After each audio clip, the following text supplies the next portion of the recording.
What is up, everybody? Welcome back to the Better Not Bitter podcast. Today, we have an exciting episode. Number one, because it's the finale. And number two, I have two very special guests with me today. They are longtime friends, sisters with albinism, sisters in Christ, and they are sisters themselves. They are twins with albinism. Today, I'd like to introduce you to Megan and Mikayla Washington. Hi. How y'all doing today? I'm glad y'all are here, man. It's like a reunion. Right. It really is. It really is. It's been so long. Yeah. So for those who don't know you, tell us a little bit about yourselves. You can go first, Megan. Okay, I am Megan Washington. I am 22 years old. We are currently in Fayetteville, North Carolina, and we just graduated from college, Johnson & Wales University. Me for culinary nutrition, and my sister. Would you like to introduce yourself? I am Mikayla Washington. I am also 22 years old, and I graduated from Johnson & Wales in 2020 with a focus in baking and pastry. And we are here in Fayetteville, like she said, Fayetteville, North Carolina. That's awesome. A little background for everyone. I met Megan and Mikayla. Was it like maybe 7 years ago now? 7 years? 2016. I think so, fam. Yeah, I think it might have been 2016. It was before that, I think. 2016? Okay. I met them Something back like in 2016 at at a camp for the blind and visually impaired, and we took a specific part of the program called college prep, and that's where the three of us met. And we learned how to get our life together for college, and yeah, the rest is history. Yeah. So Absolutely. y'all don't have to answer at once, but I'm gonna ask, what has life been like since you graduated? Kelly, you want to Megan? take that one first? What? With us, it's been pretty boring, honestly. Because I graduated in 2020, but I got to walk in 2021. But I mean, since 2020, the world's it's been shut down somewhat. So I mean, it's not been like anything new or anything. But it's been honestly, it's been all right. I mean, we did get to move out in 2020, honestly. So that was definitely a highlight. Us finally being on our own, well, somewhat on our own. But other than that, it's been pretty boring. But I feel you. I'm still getting used to not having like assignments and stuff. Like the Monday after I graduated, oh yes, I woke up with the early, and I got up with the quickness, thinking I had to turn something in. I was like, right. and then I remembered, like, wait, I don't have an assignment, Right. So I'm still getting used to that, and I'm still like, processing what it means to graduate. I won't get my diploma until like July, because it takes a while for them to mail it out. wow. But Yeah. I'm waiting on that piece of paper. You hear me? I hear that. I understand. Me too. I understand completely. Yeah. I worked hard for that. Speaking Exactly. of working hard in terms of college, like, what was it like for you? I know you guys had some changes going on, but what was it like overall? What was the experience for you? Well, for me, like at first, like coming in as a freshman, being like totally independent was like a huge like shock for me. I was like all over the place in my mind. I was like, oh my God, what am I gonna do? How am I gonna get this done?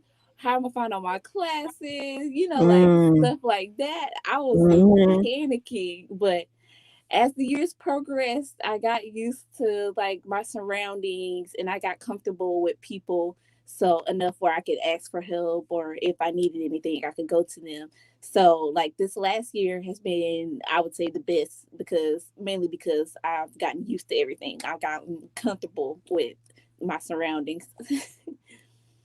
Yeah. Yeah, I would agree. Most definitely. First at my first school I went to, and the the last one I've been to, it's been really good. People are so willing to help out in any way that they can, in any way that they can see you succeeding. And so I think that was really good. I'm glad that me and her both had that. Like, people who are so willing to help us and so willing to help us figure out new ways to navigate everything. And I think that was really good for us. That's dope. That's dope. For those in the audience who don't know, the three of us have something, more than one things in common, but the main thing we have in common is having albinism, which is a condition where an individual lacks pigmentation in their eyes, hair, and skin, which is often accompanied by some form of vision impairment or eye condition called nystagmus, strabismus, all the things. My question in relation to that is, what was it like being a person with albinism in college? And did y'all see anybody else who had albinism, or were you like the only person? No, we were the only people. At both schools, I was the only person. And then when I went to, first when I went to Campbell, I was the only person. And then when I went to Johnson and Wales, the school that we both went to, I was a year late. So they had already seen Megan. So, I mean, technically I was the only one there at the time, but Yeah. she was definitely, yeah. So, I mean, She I feel like their minds, yeah, she trailblazed the way for you. Yeah. You're welcome. Yeah. You're welcome. The shade, man. I mean, the shade. Yeah, it made it, honestly, it made it a little more easier too, because obviously she already been through a year of the, of the process and everything, and so she already knew who to put me in contact with and what to say and how to say it and everything. And honestly, it was like having my own personal guide. Once when I got there, she knew where everything was. She knew where everything was. I didn't have to, really too much put myself out there to ask for help, because she was already there, thank God. But it was a lot easier with her being there though. So that was really great. That's dope. Yeah, and that's like dope. me being the first one there, I mean, like when I first went there, like I wanted her to come with me like the first years that I was there, and I was like, girl, like you just need to drop kinesiology, just come with me. I come with me. Yeah. And like when she didn't go, I was like, oh my God, I'm by myself. It's been a long time since I've like been by myself. Like I don't have my family like readily available with me. So it was difficult. I will say that it was difficult. In some classes, like navigating like navigating my surroundings, and like my school is in the city, so it's like a whole bunch of stuff going on at one time, and so I had to figure that out. If I like want to go somewhere, I had to figure out transportation, public transportation, or just stay in my room. And for my freshman year, that's exactly what I did. I just stayed in my room. I didn't talk to anybody. I was so like scared. I was so terrified. Girl, I can relate to that so much. I lost weight because I didn't even eat that much. But your major was cooking. I know, but I didn't eat outside of class. So I would go to class. Yeah. And I wouldn't even converse with people in class as much, because I was too scared. Like some people might not know, but like with albinism, sometimes comes like social anxiety, and I have that sometimes. So I'm like, I don't want to talk to anybody. I'm scared. Like, I don't know how they're going to react to me. So I'm just not going to say anything. I'm going to go to my class. I'm going to go to my room. That's it. Bam. So, yeah, that's how it was for a good minute. That is so relatable. Like, I remember my freshman year. Yeah. I did not anticipate just the level of the amount of people I was going to be around. I was anticipated and I prepared for the workload, but as far as like just the amount of people and the amount of energy it takes, I wasn't ready. And I'm an introvert, for those of y'all who don't know. So the person you see being all outgoing and stuff, that's God. Okay, that is God with a T. Absolutely. Absolutely. I agree. So along those same lines, like, tell us what it was like growing up with a twin sister. Oh my gosh. I wouldn't know how to live any other way, really. Absolutely. I agree. Yeah, because like having albinism, like sometimes like you're the only person in your family that has albinism, so you're the only person like going through all of the things that comes with it. But with Kayla, I had a built-in best friend partner, partner in crime that can, if I'm struggling with it, I can turn to her and be like, girl, what are we doing? Like, you know what's going on? Like, I don't know what's going on. Like, you want to help me out here? Absolutely.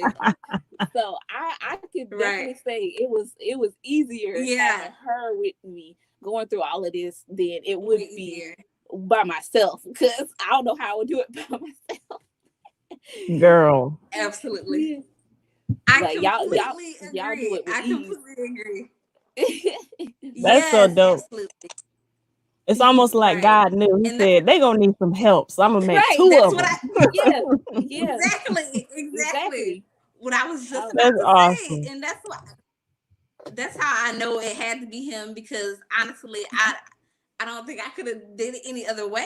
Like, just having her 24/7 be there, and knowing what I'm going through, and knowing that I can turn to someone, who's going through the same thing. And and just like, and I think honestly, I'm going to say Megan benefited from it more than I have. Honestly, wow. I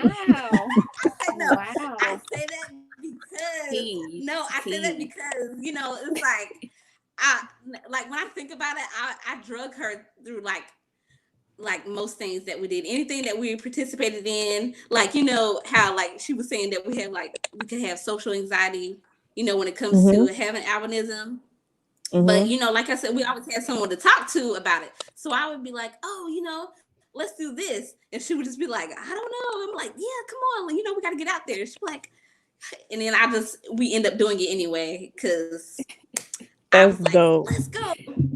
Right. It seems like you guys were each other's like accountability partner. Like, if one was down, you pick the other one up. Yep, definitely.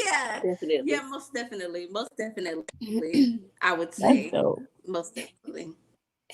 In the years that I've known you guys, one of the main things that I know about you two is that you guys are very family oriented. So I want to know what it was like, with your parents and your other siblings, and how their support helped you over the years. I would say, like, we have like a great immediate family base. Like, they are fantastic. Sometimes we don't even have to ask like for help. They just are automatically there and like ready and willing to help us. And I am totally grateful for that. Like, absolutely. growing up, my mom, she educated herself on our condition. She got all the tools we needed to succeed, and like followed by like my immediate family educating themselves on what we needed to be taken care of. And like I am grateful for that, because like in anything we wanted to do, like they were always there supporting us. Like, you can do it, even though you don't think you can do it. So yes, I am eternally grateful for them. That's Most definitely. awesome. And then I would say, like, when we were starting off in school, like I think it was like first grade, second grade, they weren't, our school wasn't completely educated on our albinism. And so like whenever, like, I would be failing in some areas, but it wasn't because like I didn't know what was going on. It was because I couldn't, really see. Well, Megan too, but mostly me. I couldn't see what was going on or whatever. And so my mom, talked to people and educated them, these are the things that we have to do, and these are things that they have to do different. And I'm super grateful for that. And then we end up having a teacher's aide, I think we would call her. We eventually end up getting with her, and she stayed with us through high school, and which I'm completely grateful for her too. And yeah, so like without like my mom not advocating for, she was our advocate, of course, like when we were when we didn't even really know what was happening. Yeah, we didn't completely understand what was happening. She was definitely there. And my aunt Kima, she was definitely there too, right by her side. Right by her side, helping her out with everything. And yeah, and then like our little sister could, help us out to, like, maybe say we were at a store and we needed help finding something. She helped us out too. So yeah, that was like her too. So like she helped us more than she knows. So yeah. That's awesome. Shout out to your mama and your auntie and your family for being gems. I don't know if they're watching, but if they come across this, shout out to y'all for being awesome. Yeah, they're definitely watching. Yeah. Y'all some real ones. Oh, that's awesome. I think it's really important to acknowledge the role that family plays in whoever our support system is, because when it comes to albinism, like, it's not something that you ever want to go through necessarily by yourself. Right. Like, especially when it comes to dealing with people, ignorant people, and disrespectful people. Like, and that leads me to the hot button question of, did y'all experience anything like in public or in school related to bullying, or people just being straight up rude and ignorant? Yes, ma'am. Absolutely, we did. I can say we definitely have. And because of that, I would say I was labeled as we were labeled as sassy and, mean. especially me. Yeah, we were labeled as mean, everything in the book, because after a while I would stand up for us. Like I would be like our sounding board. Like if anything, if like anyone was to mess with Megan, she wouldn't have to say anything. I would be like, no, yeah, we're gonna stop this right here. That's we're gonna stop that right here, right now. And like that's why I got labeled the sassy, mean twin, because I was always saying something. And but I mean, when people think they can, get over on you or say whatever they, out the way, no, like you're not gonna say that. No, absolutely not. So that we got labeled. And then I think that people's ignorance and people's ignorance like caused I would say it caused people not to talk to us too. That was one thing. Yeah. because first we would be in our own world. First of all, it would just be me and her. I mean, of course we had friends, but you know, it was when it came down to it, it was always me and her. And so I think that kind of cost us some friendships. But yeah, like our longtime friend from high school let us know like 4 years into our friendship, she was like, yeah, they said not to talk to you guys. They said y'all were mean and you know, y'all were sassy or whatever. We're like, what? We don't talk to anybody who would know us that well to even say that. And this is when we were freshmen. We had just got to high school. And for her to say that, just, you know, puts in perspective what people, you know, thought about how people see us, you know, Mm-hmm. yeah, how people perceived us, which was crazy. It was like, well, what are you talking about? We don't talk to anybody. Enough for us to have that perception of us. So I think that also caused it, like, yeah, so like the bullying and all that caused us to stick to ourselves. And then, you know, us doing that in reaction caused more people to like, oh, they're, you know, whoa. Yeah, like don't want to mess with them. Right. I can't even count the numerous of times that we face ridicule because of it. And wow. so many times, like in cheerleading, like it was like something crazy. Like I can't even get into it because it was like really crazy and insane. And to this day, I think about it. But like with cheerleading, like you could tell they didn't like us or whatever, and they would make it like super hard for us to even be exist in the be a part. And so I remember me and Megan having a conversation, like, you know, this is hard, like they're making it extremely hard for us, and thinking like not even fully inviting the idea of us quitting at all, because we were like, absolutely not, no. Yeah, we're not gonna quit. We look like we worked hard. Right. Because then they're gonna win. Like, no, I would never give someone that satisfaction exactly of getting over on us that they made us quit. Absolutely not. Absolutely not. We were going to ride until the wheels fell off. And that's what we did. And I'm so proud that we did. Like, I'm glad proud of y'all did. too. That is something that doesn't get talked about a lot, is the fact that oftentimes people with albinism, at least the people that I know that I've talked to, we tend to get labeled as standoffish or really quiet. And a lot of times that's not just our personality. It's because we're so stigmatized and we deal with ignorant people. Like, do you know how many people have just walked up to me and said some outlandish stuff? I remember in high school. Yes. I was signing out of the library, and this dude was sitting next to this other guy, and he turns to the other dude. He's like, did you know that white people can't have black babies, but black people can have white babies? And looked at me. Y'all, the person you see now is Holy Ghost filled and sanctified.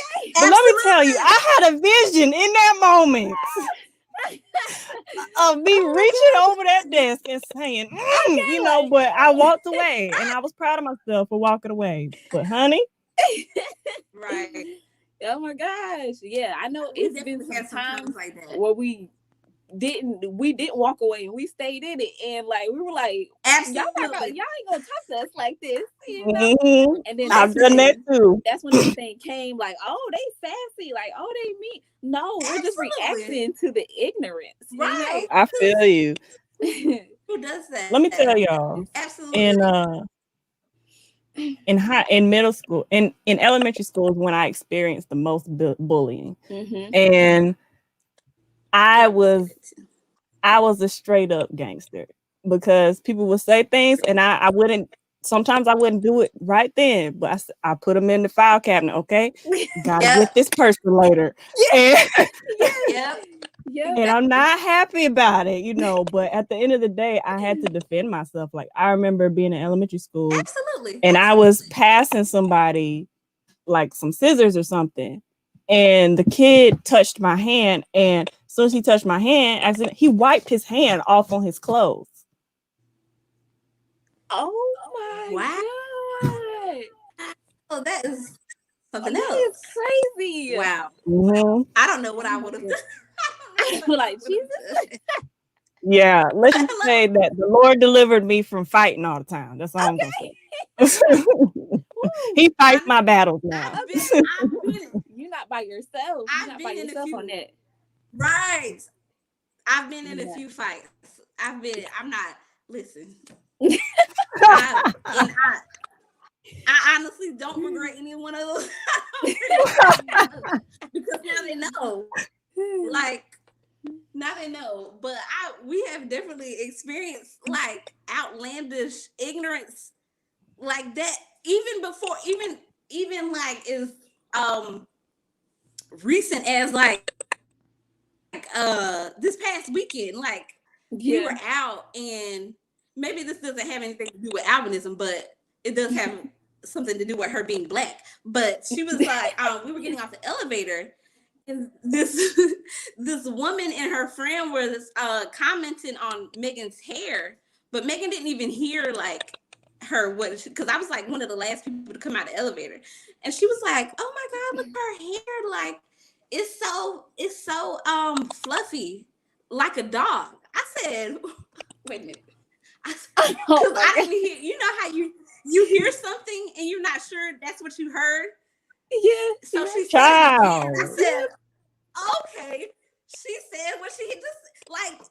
People would like say that and think that we can't hear them, like say outlandish stuff and think we could not hear them. Like, we can hear you. We can hear you. And pause real quick. Pause real quick. For people who don't know, just because we have vision impairment don't mean we can't hear. As a matter of fact, the vision that we don't have, God said, "Okay, I'm gonna make up for that and increase your hearing, so we can hear y'all." Exactly. Absolutely. Oh my God. I really think that is true, because there's so many times that people, I don't know if they think they were whispering or what, but like, you could definitely hear you. Hi. Exactly. And then when we look at them, they're like, "Oh, like, yeah, we heard you. Like, what are you talking?" And it's something crazy, because you can tell the difference, like when we would be around people with our family, say we were with our family versus me and Megan just being by ourselves. Mm-hmm. Like, they notice more than, of course, than we do. But, we still like, what? Like, what in the world? Like, what is wrong with people? Like, you do realize we can hear you.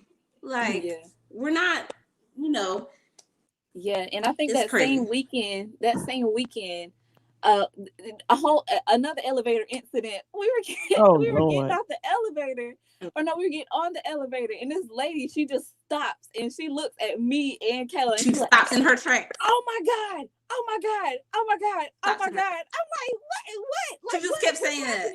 I thought something was right. And I was like, "Oh."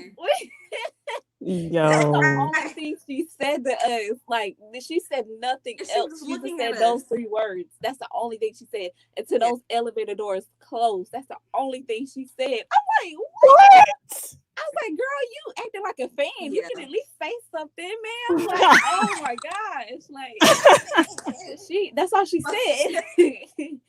Let me tell you what my aunt always tells me. Let me tell you something my aunt always tells me. She says, "Maya, I know people be staring, but when you go out here, make sure your face is okay when you look back at them, because you a celebrity." And I'm like, okay. I like that. We've got that too. Mm-hmm. Yeah, we've got that too. Because I'm like, y'all. But I mean, sometimes. I'm sorry. Go ahead, sometimes our face, well, especially my face. I'm sorry. Especially my face can look a certain way. I've been told that we look, you know, a certain kind of way, that our faces like, fix your face. I'm like, what? Look at my face, like. But I've been told like I look mean and standoffish, but I can see that. I can see that. And it's understandable because I'm the type of person, like, whatever I'm feeling shows up on my face. So you can be like, "Are you all right?" And I'm saying I'm fine, but I don't look fine. And so I've been working on that. You know, even when I used to sing, a lot of people don't notice, but I used to be like grimacing and scrunching up my face when I sang because I felt the music, but I had to work on that too. I understand. Yes. Yeah, along those same lines, there are some negatives, but what are some positive experiences that you've had? Like, for one thing that I've experienced, little kids can be one of two ways. They can be very rude or they can be very sweet. And I've had the sweet ones come up to be like, "Are you an angel?" Or I was in the store with my brother and this little girl walked past the aisle, and as she walked past, "Mommy, I saw an angel." Like, those moments I appreciate. That's so cute. Absolutely. Oh my gosh. Yeah. I mean, like there are some positives to people being like attracted to you, like wanting to know more about you. Like, you, if they come up to you, ask you, "Oh, like, I've never seen a person with albinism.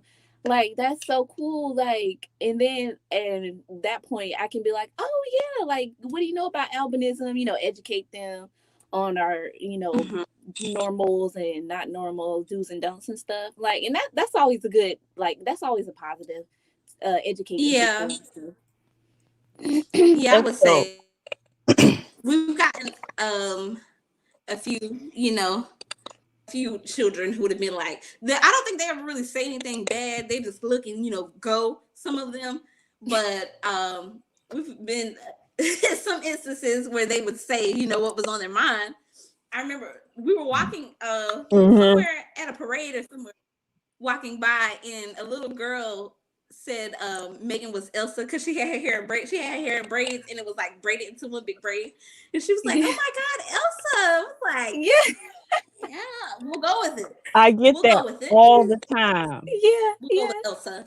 I'm like, okay. Honestly, Disney, if you are out there looking for a live Elsa, if you are looking for a live Elsa, and y'all do the live make the money. We are all here. Yeah, I can sing a little bit. We are all here.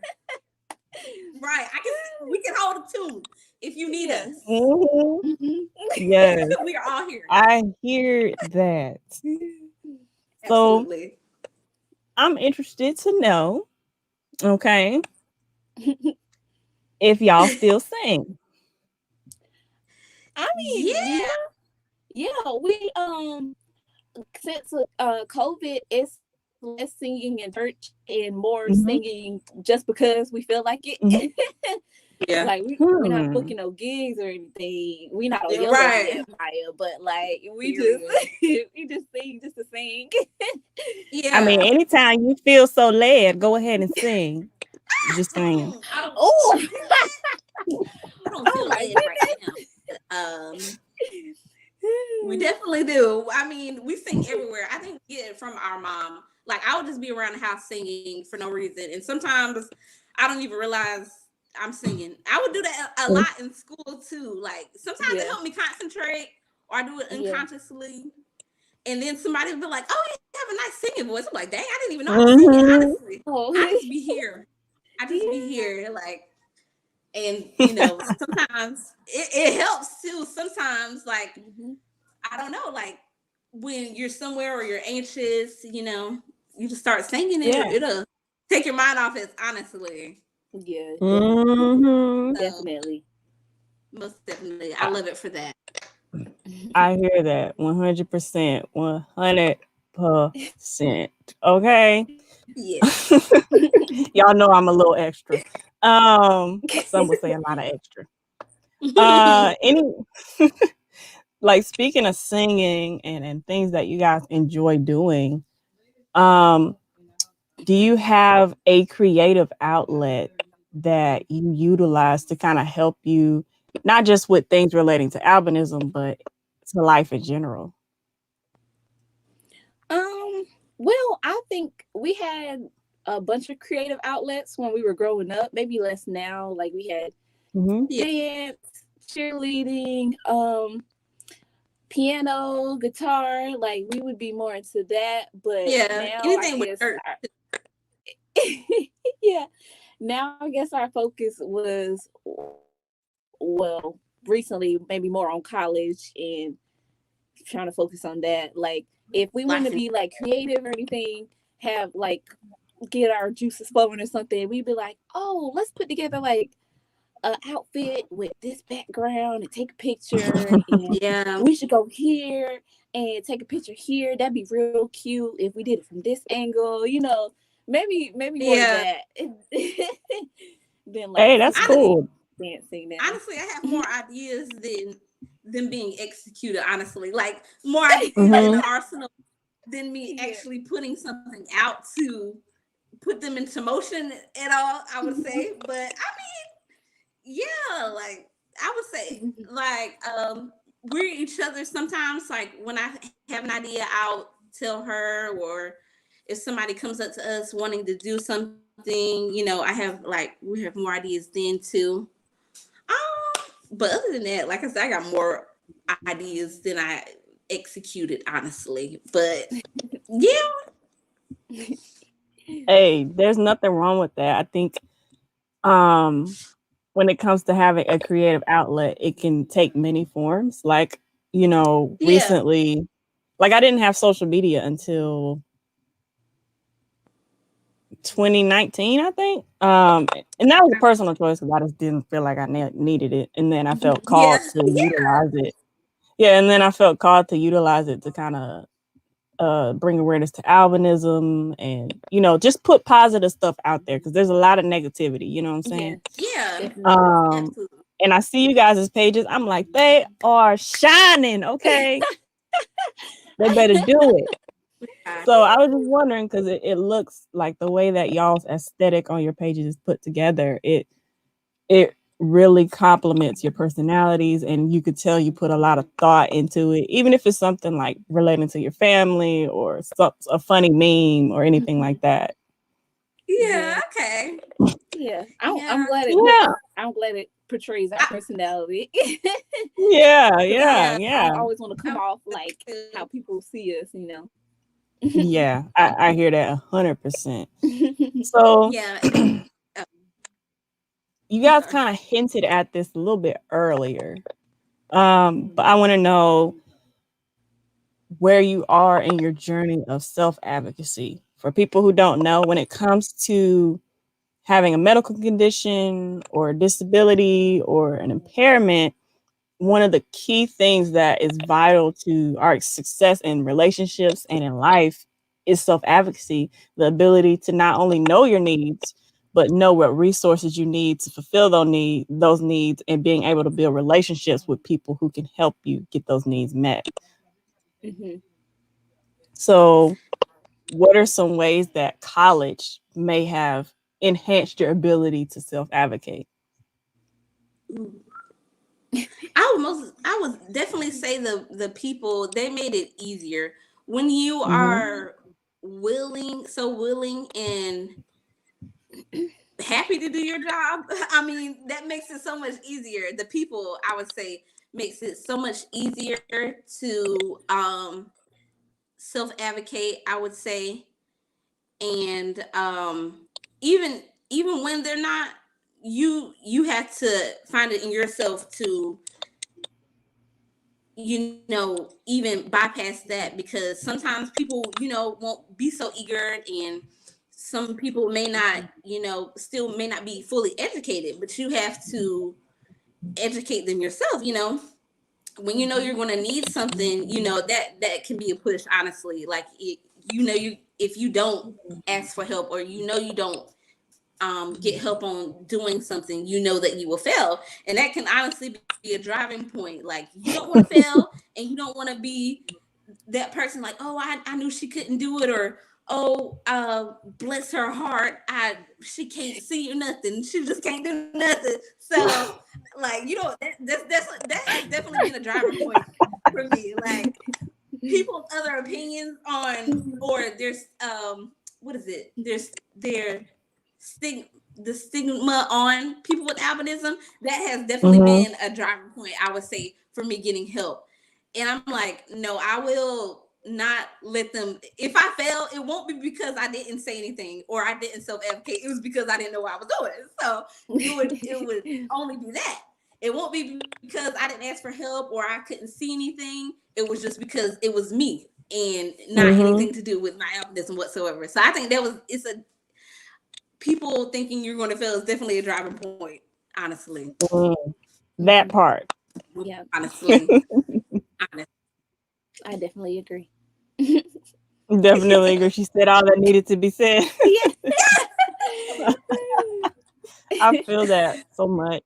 I would say college life in general has helped me become better at self-advocacy because it takes a certain level of humility to realize that you have to depend on people to get what you want. I can't drive, so that means like asking for rides, getting Uber, all that stuff. It requires you to humble yourself and realize you do need people, even though you want to exercise some sort of independence, but it's more so about interdependence. More than, I struggle with that sometimes. And it can be hard. I still struggle with that. I still struggle with that. I'm like, oh my God, like I hate having to depend on people all the time. Like I want to be able to do something for myself, but it's going to be difficult. If I do it, it'll be more easier if they help me. So it's struggling between that sometimes. Like, and that is very valid and real. Really. I would say that's one of my biggest things, like one of my biggest insecurities, like trying to ask somebody for help with something, like, because the way I think about it, I'm like, people have their own lives, and like I don't want to interject and like ruin their day-to-day. Like, no, absolutely not. That's my way of thinking. I still struggle with that, honestly. I struggle with it as well.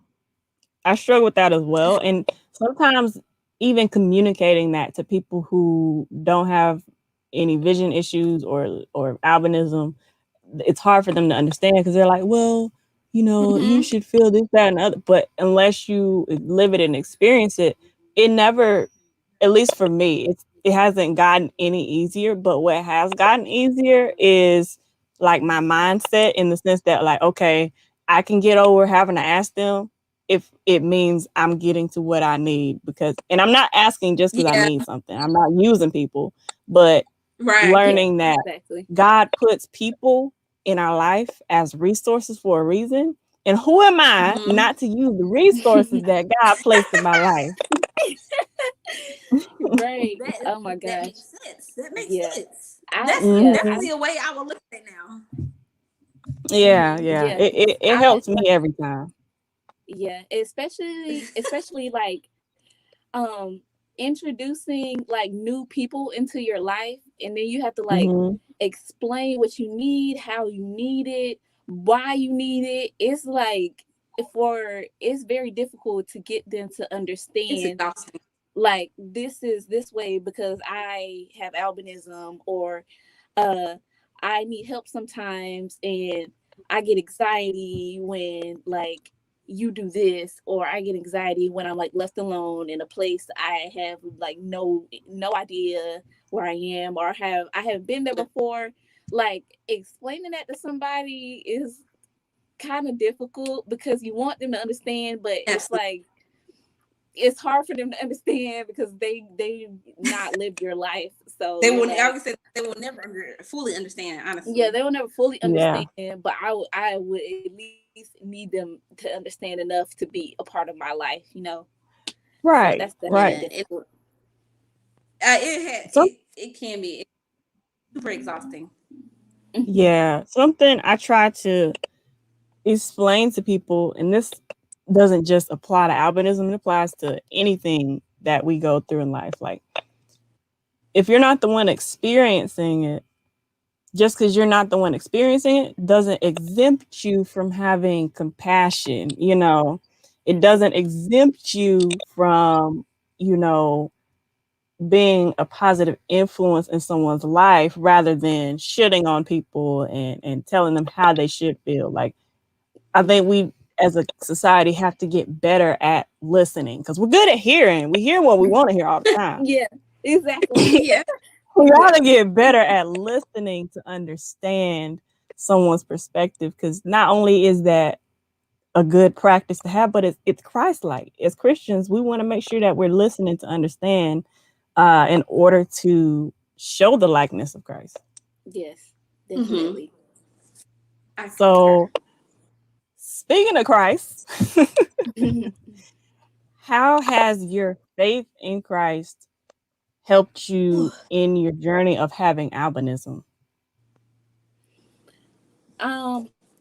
I think it has helped me when I'm like, I feel like all else has failed, or if I'm in a situation and I don't see a way out, I'm like, that's somebody you can hold on to, Jesus.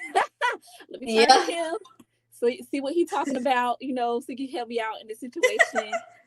I'm like, that has definitely helped me, because some even having Kayla in some situations, I'll be like, oh my God, I feel so alone. I don't know what to do. Turn to Jesus. Yeah. Work it out. Right. That's how I see it. I think that's a big thing too.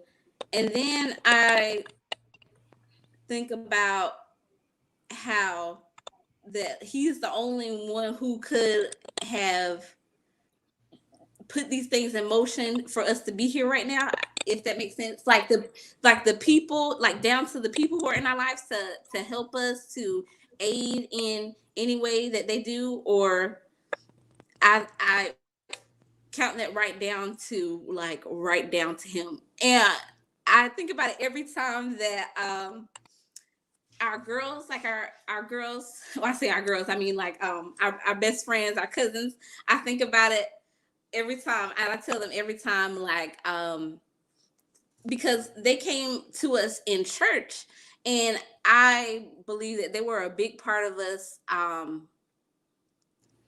being out there Growing. growing. Yeah, I was gonna say evolving, but yeah. Mm-hmm. So I account that to him, like how we met them in church, and they were put in our lives for that reason, to help us evolve, help us grow, help us get through certain things, even though they may not understand completely what it's like to be us or have albinism. They were super willing to listen and be there when it came to anything. So every time I think about them, I have to think about him, because I feel like that had to be divine intervention, like completely, because like there's absolutely no way that he would send these people, or they would just be here. It was a coincidence that they were just there when we needed them. So that's how I think, like, and it's super helpful that they are also like in Christ, that they are also women of God. So if we're struggling with our path to righteousness, they're there, and we can be like, oh, like I'm having trouble with this. Why are things this way? You mind praying with me? Like, thank God. Yeah, it had to be God, too. That's why I say. Because they also come from the same background, raised in a church like as we were, so they understand like what we go through, and what like and what, as far as being people of Christ, they understand. So I am grateful. That's awesome. That's awesome, and I appreciate you sharing that, because I've been fortunate to experience the same thing. Like, there have been times when I pray, like, Lord, can you help me out? And that help comes in the form of people that he places in your life a lot of times. And I think the thing that speaks most to me is when people are so willing to just listen. Like, Yes. They have such wisdom enough to know when to listen and wisdom enough to know when it's time to say what needs to be said. And I appreciate that so much because, you know, uh, when it comes to having genuine people in your life, it's hard to find sometimes. And so it's something that I believe that prayer helps, worshiping helps, all those wonderful things. But God didn't put us down here on the earth by ourselves. And that's for a reason, because we Right. need each other. There are two relationships that are key in our relationship with Christ, and that is our horizontal relationship, the people that are next to us on this planet, on this earth, in this city, wherever you are, and then our relationship to God. And a lot of times those horizontal relationships bring us right back to the Father and make us see his character and learn how to deal with certain situations, and vice versa. His relationship with him helps us understand people and understand our needs and why it's important to own our disability, our impairments and conditions, and use them to bring him glory. Yes, absolutely. So, so on that note, I asked all my guests this question. Okay, I'm not expecting any particular answer. Just speak from your heart. What has helped you in your life, including albinism and everything else? What has helped you in your life to become better and not be bitter? That's a good question. I was. Oh, go ahead. Oh no, I was about to say, but I would say the combination of friends, family, and God, because I feel like if I just had one of those things, it would be a little bit harder to navigate life. But since I have all three of those things, that has really helped me to be better and not bitter. If that makes sense. Yeah, That's beautiful. I would. Yeah, I was definitely say um my built-in partner in crime, honestly, because when when things say I look at things a certain way and then I get to her or I look over at her and she's just going and dealing with it, I'm like, oh well, okay, well shoot. Well, I can do that too. Well, I mean, I can do that too. So I'm like, no, like we gotta be on the same, like she's not gonna I'm not gonna be, just all down and out when she's out here living her life or I'm like no, she if she can do it, I'm gonna do it. I'm gonna do it. So I would think that having that having that person that's always beside you and always pushing you, and I would say that too. I would definitely say that because obviously she knows what I'm going through. She's in the same boat I am, and if she's finding a way to get through it, and then why can't I? Well, then, y'all preached the whole sermon. You said a whole word. Okay. You said a whole word. And on that note, I appreciate y'all taking out of your busy schedules and spending some time with me on this podcast. Any last words? Any projects you want to mention? Your social media handles? All of those things? I would just say thank you for having us. Thank you for reaching out because Yeah. we don't always do stuff Yeah. like this. And when we do, it's good to No. be comfortable with the person and knowing that they're going through something similar or the same as Mhm. you. So thank you for having us. Girl, it's no Yeah. problem. And I appreciate your kind words. Yeah, I would definitely say that too. Thank you for having us. Um, we're trying to, well, at least it's one of my goals to create something this summer or create more content with Mhm. me and Megan, whether it be a YouTube channel where we're putting stuff up consistently or upping our Instagram, anything like that. So something in that nature. It's been one of my goals, and I for a long time actually, but I made it like definite, like one of my goals this summer to do something, whether work with other people on certain stuff or anything, just anything. But maybe look to that. Don't look too hard, but I'm just saying something eventually is going to come. So just be on the lookout for us. Hey, that's awesome. And on that note, thank you to you and the audience for spending time with me. And I want each and every one of us to remember to live each day to become better and not bitter.